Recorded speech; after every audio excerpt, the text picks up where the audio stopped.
Part two. I have to do a part two now because I accidentally Bluetoothed my phone and started playing the Black Eyed Peas. The APL song for all my Filipinos out there. What's up? Anyways, 12 Bravo, that's me. Let's go back to what we were doing though. Not going into Bluetooth again and stop the video. This is part two. Sound experience. This is where you're gonna adjust your bass, your treble, and your mid-range. Okay, so these are the settings that you want to get into. So right now I have the sound experience set optimized for all. You could do it just for driver if you're in your car a lot by yourself. You just do driver or rear or whatever you like, man. It's all up to you or woman. See, I have this sound optimization. I don't know why this is off. Oh, because I reset all my sound things, didn't I? See, that's what happens. So if you turn this to on, and then you can do, you can go like this, which is what I had it on. I want full surround and on. Tone. I want treble to be like maxed out. And then I want bass to be somewhere around here. And I want the mid-range to be somewhere around here. Something like that. That's what I like. Okay. Equalizer is neutral. So let's see if all my settings are on here now. Okay. See, this is the things you got to learn here. So I'm going to go back to driver's profiles. I'm going to set this up here. Let's see, system, driver profiles, edit. I'm going to do this. I'm going to back out of here, and I'm going to name myself. I'll do that later. Oh, right here. What? I can write in here? Let's try this. J. Capital J. A. A. S. S. O. O. N. N. All right, that's very nice. All right. Profile connected to key, protect profile. Yes. Now my settings should be saved. My settings should be shaved. All right. Let's go back out here now. Let's go back to the sound again. Let's make sure that this is all good, because I do not want to have to do this again. Okay, that's surrounded. My tones are good. All right, now let's go back at it. Sound settings, you saw how that works. Messages. Yeah, I don't think there is anything going on here. It's trying to connect to my phone again. No, stop it. Stop it. Okay, so car status. So this will show you if your car has any messages that it needs to tell you. This will show you the TPMS. We're all green. I just checked the tires the other day. Unfortunately, it won't show you what the air pressure is. I tried to do that, but it would not do it. So in this car, this is a 2020 Volvo S60. I think it shouldn't change through the years, but 36 all around, 36 PSI all around. Status, this just kind of shows you your oil level and service. This is just remote diagnostics. I don't know. I got another year before I got to get service, so that's good. All right, let's swipe left again. Driver performance. This is pretty cool. This will show you, your average MPG. This is like kind of your trip information, the distance you've driven. Keep in mind, again, I hate to be going back to Carvana, but Carvana, their 7-day guarantee is 400 miles. And it's $1 per mile that you go over that if you want to exchange the car within the 7 days. So you have till midnight of the 7th day to call them up and be like, hey, I want to switch, or if you want to give it back, whatever you want to do. Preferences, graph scale, 1 mile, resolution, reset data after every trip, no thanks. And I'm not sure. Oh, this is if you want to show it on your screen. So let's swipe again. And travel link, I don't know what that does. I don't think I've messed with that.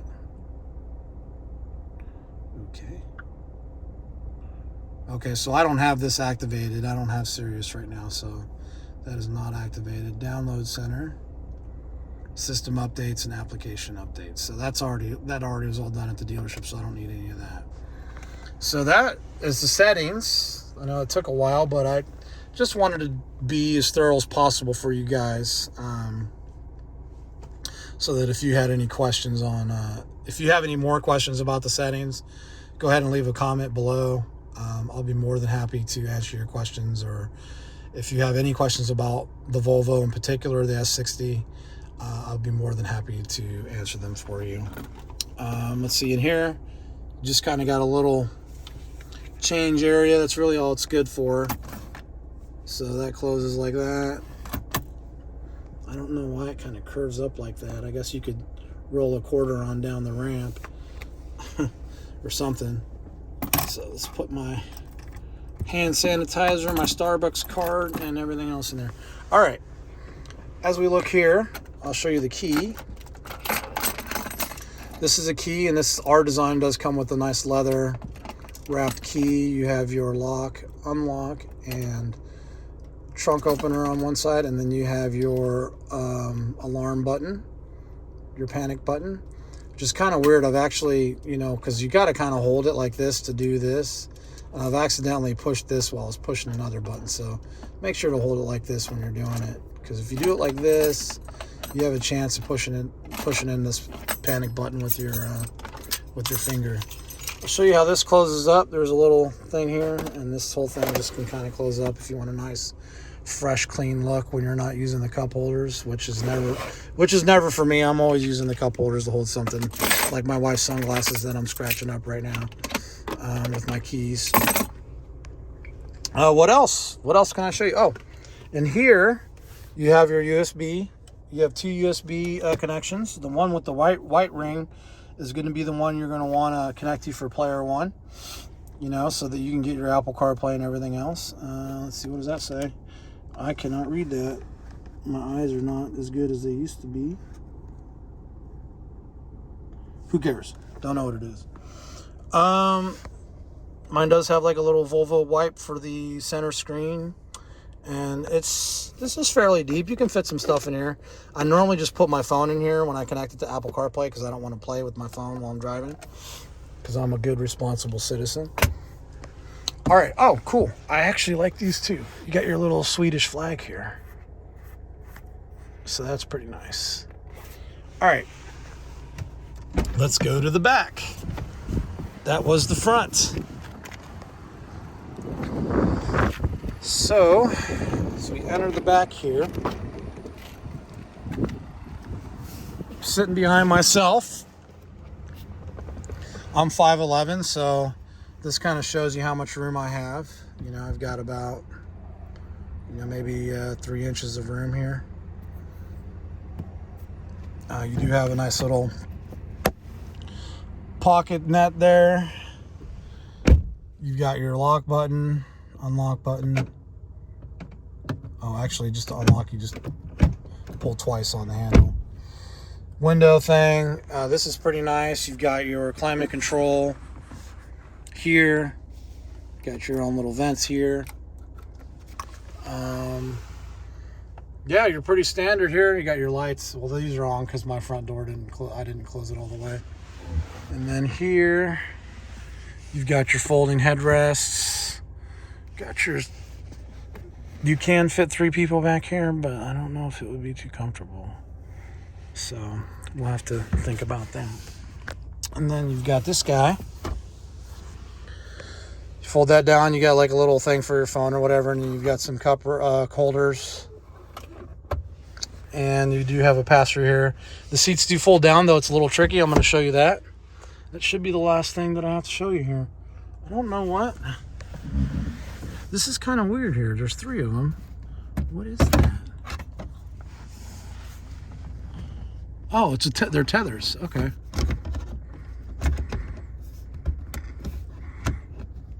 And this is going to be a pain to put back in, isn't it? Well, of course it is, Jason. What did you take it out for? You don't know what things are, and you just rip them off. It's really cool. All right. Let's go check out these buttons on the side here, which help you fold down the seats. What the hell is that?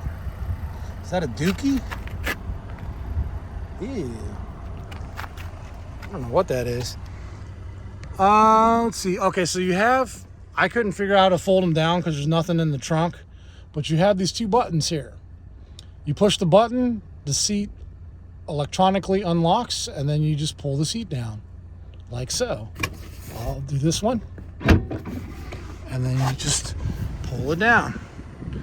So it's not really high speed like some other cars where you have the trunk release and the or you have the seat release in the trunk, you know, and the seats automatically fold down. Like my CRV, I just would pull the handles and it would, you know, they would drop down. Of course, except for my wife, she's just all OG gangster, and the seat never folded down because her seat's so far back. Anyways, I think that's all I can tell you. If you guys can think of anything else that I did not cover, go ahead and shoot me a question in the comments, and I'll be happy to answer it. So part 2 is done, and if I'm thinking about actually swapping again. I've looked at 2 cars through Carvana. They let you look at 3. I'm thinking about swapping again for the SUV, the XC60. What do you guys think? This is a 2020. It has 24,000 miles. Warranty is still good till 2024 of September. And it's about $3,000 less than the other one. It's an R design. Now the XC60 is an 18, which is when they changed the body style. That's when they did the redesign. So it's the first year of the redesign. So that's kind of a bad mark against it. However, this was a rental car. The XC60 was a one-owner car. So there was not a rental car. Now the bad thing about the XC60 is it has 35,000 miles on it. So it's coming up on that 40,000 mile maintenance, which is about $630 from Volvo. There's also a possibility that the rear brake pads may need to be replaced. That's another $300. Its warranty is only good until July of 2023. And so these are the things I'm considering. Now, if it's in good shape from Carvana, I might switch. I can replace the brake pads. It's not a big deal. In 5,000 miles, I can do the 40,000. That's not going to kill me. I'm just worried about after the warranty expiring, how reliable it's going to be and if it's going to cost me a lot of money. Whereas this one I can drive for like 2 more years and it's, everything's covered. So I don't know. I've got my wife's parents coming too with their granddaughter, and that's going to be tough because fitting 3 somewhat full-grown adults in the rear seat of this car might be a little uncomfortable. They're going to be here for a month. We're going to be driving to Orlando to go to Disney World. We're going to be driving all over Florida probably. So that's another thing to consider. If I get the XC60, we're going to be a lot more comfortable. And I do have a dog, so that's another thing. I can put a towel down in this car and he can jump in the back seat. That's fine. But we also have birds. If I have to put a bird in the bird cage and move them somewhere, it's kind of a pain because these back doors, they don't open. It would be nice if they would open a little flatter, but that's as far as they open, which is pretty standard, I'd say. But if they open just a little more, because I tried to put a bird cage in here, it was kind of a pain. I had to tilt and, turn and pivot. I had to pivot it in there, and it was kind of a pain. I was afraid I was going to scratch, the leather or something here. So I don't know. I really love the car though, man, and I just had it pre-purchased, inspected. Everything's good with flying colors except for the belly pan, which will be replaced by Carvana's insurance. I really don't know. I like the XC60. That's what they put me in while I was getting my car serviced. They put me in a brand new 2022 XC60, and it didn't have Apple CarPlay, which kind of perved me a little bit. But yeah, XC60 or S60. What do you guys think? Leave me a comment. Help me decide. I got the car coming this Wednesday. Today is Saturday, so I've got like 5 days to think about this and decide. The XC60 might cost me more money in the long run. Is the thing I have to consider by a few grand. I mean, it's already $3,000 more price-wise. It's going to cost me another $1,000 probably in maintenance within the next year. And then when the warranty expires, I'll probably have to buy, or at least save up some money and put it in the, savings to make sure that I have the car covered in case anything breaks. It is cheaper on the insurance though, so that's another thing to consider. But anyways, guys, help me make the decision. Really, I'm asking. Help me make the decision, XC60 or S60. All right, go in the comments. Thank you for watching. I appreciate you staying with me the whole time. Take care.